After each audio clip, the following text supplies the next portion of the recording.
हरे कृष्णा। आज का जो हमारा वीडियो है वो बहुत खास होने वाला है। उसके दो कारण हैं। एक तो जो हमने पिछले वीडियो में जब हम श्रीमती राधा रानी की ससुराल गए थे और हमने वहाँ पर एक काली माता की मूर्ति देखी थी, तो उसका रहस्य क्या है उसके बारे में हम आज चर्चा करेंगे। और एक दूसरा जो कारण है वो भी बहुत खास है कि जब हमने पिछला वीडियो जब हमारा आया तो हमारे एक सब्सक्राइबर हैं और हमारे फेसबुक मित्र भी हैं, डॉक्टर टेकचंद शर्मा। तो शर्मा जी का प्रश्न था कि उन्होंने पूछा कि आप जो हमें बताइए कि जो राधा रानी के पति हैं अभिमन्यु, उनका जिक्र कहाँ पर है, यानी कि ये सब चर्चाएं कहाँ की गई है। तो आइए हम क्रम से इन दोनों विषयों की चर्चा करते हैं। तो सबसे पहले तो हम ये जो प्रश्न है, ये जो संशय है, इसका हम समाधान कर देते हैं। वैसे तो जो आध्यात्मिक विषय हैं उन पर बोलने का एक तरीका है कि हमें सदा ही प्रमाणों के साथ और साक्ष्यों के साथ ही बोलना चाहिए। तो ऐसा ही हमारे आचार्यों ने हमें बताया है और आचार्य भी हमेशा बोलते हुए इस बात का ध्यान रखते हैं कि वो सदा ही शास्त्रों का प्रमाण देते हैं। तो ये जो अभिमन्यु जी हैं, जो राधा रानी के पति की भूमिका में हैं, तो इनका जिक्र जो है वो ब्रह्म वैवर्त पुराण में और श्री गर्ग संहिता में आता है। सबसे पहले उधर आता है और उसके बाद यदि हम इन्हें समझने का प्रयास करें तो हमें आचार्यों की शरण ग्रहण करनी होती है। तो ये जो सबसे बड़ा भाव है जिसकी चर्चा हम अभी इन वीडियोस में कर रहे हैं, ये जो है परकीया भाव। वैसे तो हम इस भाव को और श्री राधा और कृष्ण का जो प्रेम व्यवहार है उसको समझने के लिए अभी ना तो हम योग्य हैं और मतलब हमारी कोई योग्यता ही नहीं है इसे समझने के लिए। तो हम चर्चा क्यों कर रहे हैं? हुआ यूँ कि कार्तिक मास में हमें सौभाग्य प्राप्त हुआ कि हम वृंदावन धाम जाएं और वहाँ जाकर हमने इन लीला स्थलियों के दर्शन किए। तो मेरी इच्छा हुई कि आप सब तक भी ये दर्शन पहुँचने चाहिए। तो जब दर्शन पहुँचाए तो फिर थोड़ा थोड़ा उन लीलाओं की चर्चा करना आवश्यक था, बनता ही था। तो इस तरह से हमने इसकी चर्चा करने का प्रयास किया। तो अभी हम चर्चा कर रहे थे कि अभिमन्यु जी का जिक्र कहाँ है। तो हमें जैसे आचार्यों के हिसाब से इसे समझने का प्रयास करना चाहिए। तो ब्रह्म वैवर्त पुराण है और श्री गर्ग संहिता है। उसके बाद जो इन लीलाओं को समझने योग्य कौन है, वो है श्री चैतन्य महाप्रभु के अनुगत्य में जो है हमारे षड गोस्वामी हैं, षड गोस्वामीगण, जिन्हें श्री चैतन्य महाप्रभु जो स्वयं भगवान श्री कृष्ण हैं और जो एक भक्त के वेश में आए थे, तो उन्होंने इन षड गोस्वामियों को ये आदेश दिया था कि आप जाइए वृंदावन और वहाँ दिव्य साहित्य की रचना कीजिए। ऐसे दिव्य साहित्य की रचना कीजिए कि जो श्री राधा और कृष्ण के बारे में जो हमें पूरी सूचना, प्रामाणिक रूप से सूचना देते हों। और ऐसे दिव्य साहित्य को पढ़कर जो सामान्य जन है, यानी हमारे जैसे जो लोग हैं, वो भगवान श्री कृष्ण के प्रेमा भक्ति को समझने में सक्षम हो जाएंगे और भगवान के प्रति आकर्षित होंगे। तो इस प्रकार के साहित्य की रचना करने का उन्होंने उन्हें आदेश दिया था। तो ऐसे ही हमारे जो एक गोस्वामी हैं वो हैं शील रूप गोस्वामी। तो जो रूप गोस्वामी हैं वो किस प्रकार से इन शास्त्रों को लिख पाए, तो उसके लिए हमें जानना होगा कि रूप गोस्वामी है कौन। रूप गोस्वामी जो है वो मंजरी हैं, रूप मंजरी। तो ये मंजरियाँ कौन हैं? ये मंजरियाँ वो होती हैं जब भगवान की जो लीला होती है तो उस लीला में ये उनकी बहुत ही छोटी छोटी सी बच्चियाँ होती हैं और उनकी सहायिकाएँ होती हैं। तो ये उन लीलाओं की साक्षी होती हैं। तो इस प्रकार से जो शील रूप गोस्वामी हैं वो इन लीलाओं का प्रस्तुतिकरण करने में सक्षम हो पाए। तो इस तरह से ये लीलाएं हमारे पास पहुंचती हैं। ऐसा ही एक शास्त्र है जो शील रूप गोस्वामी ने लिखा है। रूप गोस्वामी ने बहुत अनेक ग्रंथों की रचना की है। तो जो भगवान श्री कृष्ण और जो राधा रानी के प्रेम व्यवहार की जो लीलाएं हैं, उनमें एक अति महत्वपूर्ण शास्त्र है, वो है विदग्ध माधव। तो ये एक नाटक के रूप में है। तो इसमें जो है वो राधा रानी के साथ भगवान का जो मिलन है वो और जो उनका विछोह है वो, इन दोनों भावों की बहुत ही सुंदर तरीके से उन्होंने जो है प्रकट किया है। तो ये है एक विदग्ध माधव एक ग्रंथ है इस प्रकार, तो उसमें भी बहुत सारी लीलाएं मिलती हैं। और जो यावट गांव की लीलाएं हैं, विशेषकर से जब भगवान श्री कृष्ण जो हैं वो राधा रानी से मिलने के लिए जाते हैं, तो इस प्रकार की जो यावट गांव की लीलाएं हैं उनके लिए एक विशेष ग्रंथ है, वो है श्री विश्वनाथ चक्रवर्ती ठाकुर का ग्रंथ है श्री चमत्कार चंद्रिका। तो उसमें ये जो लीलाएं हैं वो बहुत सुंदर तरीके से बताई गई हैं कि किस प्रकार से जो है भगवान राधा रानी से मिलने के लिए जाते हैं और उनकी जो सास है जटिला और उनकी जो ननद है कुटिला, वो उन्हें किस प्रकार से उन्हें मिलने से रोकती हैं और अनेक प्रकार की बाधाएं उत्पन्न करती हैं। तो ये बहुत ही सुंदर सुंदर लीलाएं हैं। तो ये श्री चमत्कार चंद्रिका में बताई गई हैं। तो जब यावट गांव है और राधा रानी का विवाह भी हो रखा है, तो अवश्य ही अभिमन्यु जी का भी जिक्र वहाँ पे है। तो आप ये वाला ग्रंथ भी पढ़ सकते हैं और वहाँ देख सकते हैं। देखिए, हम अभी उस स्थिति में नहीं हैं कि हम भगवान श्री कृष्ण का जो दिव्य प्रेम व्यवहार है, राधा और कृष्ण की जो दिव्य लीलाएं हैं, उन्हें हम अपनी इस दृष्टि से देख पाएँ, अपनी दृष्टि से समझ पाएँ, इस साधारण बुद्धि से समझ पाएँ। हम अभी उस स्थिति में नहीं हैं, क्योंकि हमें तो प्रेम का जो अर्थ है वही नहीं मालूम कि प्रेम है क्या। प्रेम, ये जो प्रेम है, राधा और कृष्ण का प्रेम है, इसे हमें यदि हम समझना चाहें तो हमें इन लीलाओं को अभी हमें ज़्यादा दूर दृष्टि से देखने का प्रयास नहीं करना चाहिए। अभी हमें सिर्फ और सिर्फ हरे कृष्ण महामंत्र का जप करना चाहिए, क्योंकि हरे कृष्ण महामंत्र के बारे में बताया गया है कि गोलोकेर प्रेम धन हरि नाम संकीर्तन। तो जो गोलोक का प्रेम धन है वो हरि नाम संकीर्तन है। जब हम ये जो हरे कृष्ण महामंत्र है, हरे कृष्ण कृष्ण कृष्ण हरे हरे, हरे राम राम राम हरे हरे, इस महामंत्र का जप जब हम शरणागत भाव से करेंगे तो हमारा जो हृदय है उसका मार्जन होगा, और तभी हमारी जो दृष्टि है वो भी इस प्रकार की बन पाएगी कि हम भी राधा और कृष्ण की दिव्य लीलाओं को समझने में सक्षम हो पाएंगे, और जो है भगवान की भक्ति का जो एक जो बूंद है, छोटी सी बूंद है, वो हम प्राप्त कर पाएंगे। तो श्रील रूप गोस्वामी के, जैसे मैंने अनेक ग्रंथ बताए कि जिसमें उन्होंने राधा और कृष्ण के प्रेम व्यवहार की चर्चा की है, तो श्रील रूप गोस्वामी ने एक ऐसा ग्रंथ दिया है जिसका नाम है भक्ति रसामृत सिंधु। तो भक्ति रसामृत सिंधु में क्या है? भक्ति रसामृत सिंधु एक तरह से हमारी जो है जो भक्ति पथ पर जो अग्रसर होना चाहता है तो उनके लिए एक लो बुक की तरह से है। तो उसको भक्ति को समझने के लिए हमें पहले भक्ति रसामृत सिंधु नामक ग्रंथ को समझना होगा। तो उसमें बताया गया है कि हमारे डूज डोंट्स, हमें क्या करना चाहिए भक्ति में, क्या नहीं करना चाहिए। भक्ति के पथ पर अग्रसर होने के लिए हमें कुछ चीज़ें हैं जो हमें छोड़नी चाहिए, या कुछ कार्य हैं जिनका हमें निषेध करना चाहिए, और कुछ कार्य जो हैं वो हमें अपने जीवन में शामिल करना चाहिए। तो इस प्रकार की जो आचार संहिता है उसका उल्लेख जो है इस भक्ति रसामृत सिंधु नाम के ग्रंथ में किया गया है। तो सबसे पहले हमें इसका अध्ययन करना चाहिए। तो जब हम इसका अध्ययन करेंगे और हम साधन भक्ति को कर पाएंगे, साधन भक्ति के साथ आगे बढ़कर हम जो है भगवान श्री कृष्ण और राधा रानी के प्रेम को समझने में सक्षम हो पाएंगे। एक अन्य ग्रंथ है श्री रूप गोस्वामी का, श्री उपदेशामृत। तो बड़ा छोटा सा ग्रंथ है, तो इसमें भी कुछ ही श्लोक हैं। तो ये जो श्लोक हैं तो ये भी हमें बताए गए हैं कि भक्ति मार्ग में हम यदि हम सफलता प्राप्त करना चाहते हैं तो किस प्रकार से हमें पहले ये जो कार्य बताए गए हैं इन्हें हमें अपने जीवन में उतारना होगा, इनका पालन करना होगा। जो जनसाधारण है, जनसाधारण जो राधा और कृष्ण की लीलाओं की जो चर्चा करता है वो श्रीमद् भागवतम पुराण से करता है, लेकिन श्रीमद् भागवतम पुराण में भी जो प्रकट रूप से श्रीमती राधिका रानी का नाम नहीं है।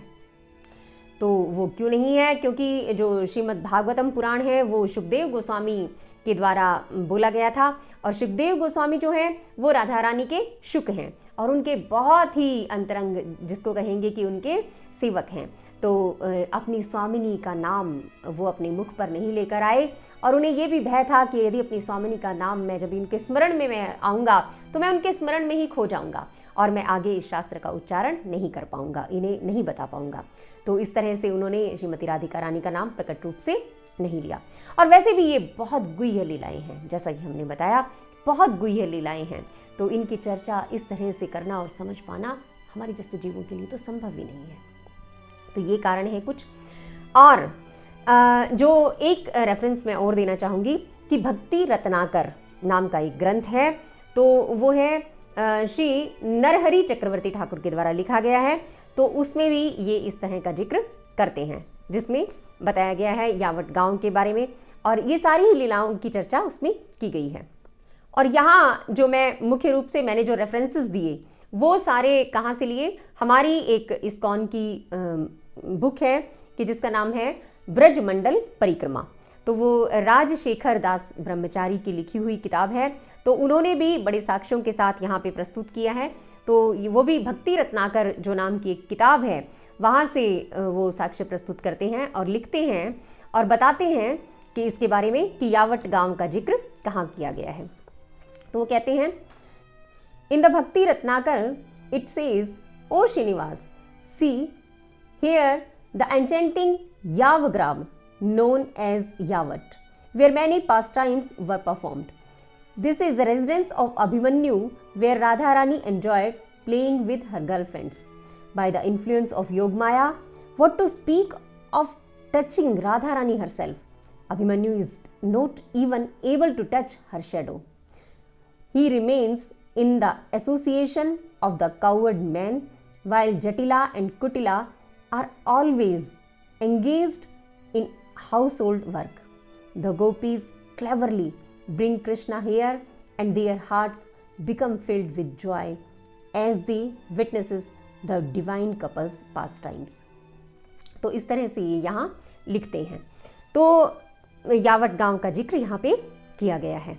तो मुझे आशा है कि आपका जो संशय था वो दूर हो गया होगा, आपको अपने जो आपका जो प्रश्न था उसका उत्तर आपको मिल गया होगा। तो अब हम बात करते हैं जो वो काली माता का विग्रह हमने वहाँ देखा यावट गांव में। तो ये जो एक जगह है जटिला की हवेली से थोड़ा सा आगे ही ये एक जगह है कुटिला दुष्टना स्थाना। तो यहाँ पे जो कुटिला है उनकी ननद है, तो उसके नाम का एक स्थान है जहाँ पे ये लीला हुई थी। तो होता क्या है, उनकी जो सास और ननद हैं वो राधा रानी पर बड़ी नज़र रखती हैं और उन्हें पता रहता है, पता चल जाता है, वो जान जाती हैं कि भगवान श्री कृष्ण जो हैं वो राधा रानी से मिलने के लिए आते हैं। तो वो उन्हें रोकने का पूरा प्रयास करती हैं कि देखती हैं कि किसी तरह से कुछ इस तरह से होना चाहिए। जटिल मतलब कुटिला तो हमेशा ये सोचती है कि मैं जब भी भगवान श्री कृष्ण यहाँ आएंगे तो मैं उन्हें पकड़ कर दिखाऊंगी और मैं जो राधा रानी है ये सबको बता दूंगी कि देखिए ये श्री कृष्ण जो है अब इनसे मिलने के लिए आते हैं। तो एक बार ऐसे ही जब भगवान श्री कृष्ण हैं वो राधा रानी से मिलने के लिए आते हैं और जब लीला जो है वो चल रही होती है तो लीला के बीच में ही जो कुटिला है ये भगवान की इच्छा ही थी, तो कुटिला को पता चल जाता है कि भगवान श्री कृष्ण आए हुए हैं और वो देखती है तो उस कक्ष में जहाँ भगवान और राधा रानी होते हैं तो उस कक्ष का द्वार बंद कर देती है और द्वार बंद करके अपनी माँ के पास जाती है और उन्हें जोर जोर से पुकार कर कहती है कि आओ, आज मेरी बात को तुम सत्य मान लोगी कि जो कृष्ण है, ये जो काला कृष्ण है वो यहाँ आता है हमारे घर। तो उसकी माँ कहती है कहाँ है, जरा मुझे दिखाओ। तो कहते हैं कि मैं द्वार बंद कर कर आई हूँ और वहाँ पे राधा रानी और कृष्ण दोनों हैं। तो अभी वो जोर जोर से बोलती हैं और इसी तरह से गांव के बहुत सारे लोग और भी आ जाते हैं और साथ में अभिमन्यु है वो भी आ जाते हैं। तो अब कहते हैं कि आज तो हम रंगे हाथ इन्हें पकड़ कर दिखाएंगे।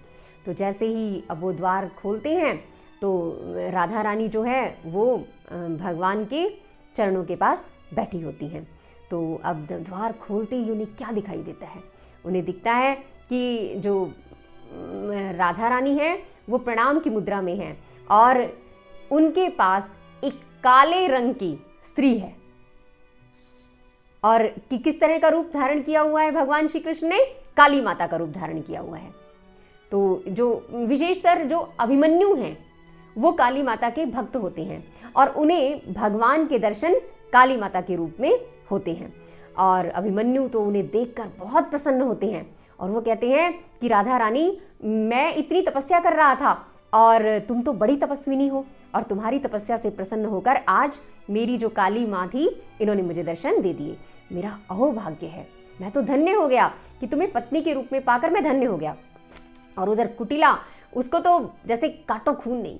अभी तो कुटिला की हालत इतनी बुरी हो जाती है कि कहाँ तो मैं एक तरफ जो है राधा रानी की अभी इंसल्ट के लिए मैं प्रयास कर रही थी कि अभी इसकी बेइज्जती होगी और लोग इसे भला बुरा कहेंगे, और यहाँ क्या है, यहाँ तो अभिमन्यु है जो वो इनके गुणगान किए जा रहे हैं कि राधा रानी तुम्हारी जैसी पत्नी पाकर तो मैं धन्य हो गया। तो वो बार बार चिल्ला कर कहती है कि भैया ये देखिए, ये कोई काली माता नहीं है, ये तो काला कृष्ण है। और जो भगवान है उन्होंने कैसा रूप धारण कर लिया। भगवान के हाथ में जो है खड़क आ जाता है और जो भगवान ने जो उनकी माला होती है और उस माला को भगवान त्याग देते हैं और मुंडों की माला, नर मुंडों की माला धारण कर लेते हैं। तो इस प्रकार का भगवान रूप धारण कर लेते हैं और अभिमन्यु को वो काली माता के रूप में दर्शन देते हैं। भगवत गीता में भगवान कहते हैं, ये यथा माम प्रपद्यन्ते तांस्तैव भजाम्यहम् मम वर्तमानो अनुवर्तन्ते मनुष्या पार्थ सर्वशाम्। कि ये यथा माम प्रपद्यन्ते तांस्तैव भजाम्यहम्, जो जिस जिस भाव से मेरी शरण ग्रहण करता है मैं उसी भाव से उसे फल प्रदान करता हूँ। अरे अभिमन्यु तो चाहे भगवान वो मान ही रहा था, लेकिन जो कुटिला थी, कुटिला को तो कृष्ण किसी भी रूप में नजर नहीं आ रहे थे। ना उसे वो काली माता के रूप में नजर आ रहे थे, ना ही कृष्ण का जो सुंदर और मनोहारी रूप था उसे ही कुटिला देख पा रही थी। वो ईर्ष्या में इतनी अंधी हो गई थी कि उसे भगवान का सुंदर और मनोहारी रूप नजर नहीं आ रहा था। तो इस प्रकार की ये लीला है। तो इस प्रकार भगवान ने ये लीला की और इन लीलाओं को मैं फिर कहना चाहूँगी कि इन लीलाओं को इन जो ये भगवान और जो उनके जो गोपियाँ हैं उनके मध्य जो प्रेम व्यवहार है उनको समझने में हम सक्षम तभी हो पाएंगे जब हम आचार्यों की शरण ग्रहण करेंगे।